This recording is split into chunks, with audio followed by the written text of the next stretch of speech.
Hello mga day, another day, another blessings. Yes mga day, finally nakabalik na jud ta diri sa Lake Danau. Mga ikatulo na gulo ko kari charet. Nya day kini ako manghud vlog sad siya day unya human ani na nami sa floating cottage. Day, ang akong anak gusto na mo pabutang day kay gusto na mag-swimming pero wala sa ako pa swimming kay perti pa man katugnaw gyud. Tugnaw kayong hangin nya tugnay sad kaayo ang tubig day.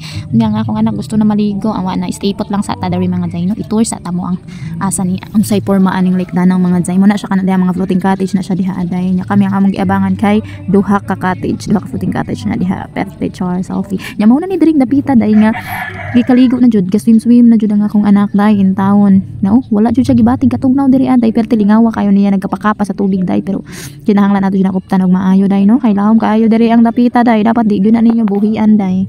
Kanya dapat sad kung musaw mo diri mga day no kay naka life vest gyud mo kay dili pwede mo sa kung why life vest ba na vest basta ka na kanang orange nya grabe lipa niya kayo kaya na may sigig monitor day kung dili ka mag life vest day kay kuan din ka kanang warning charot.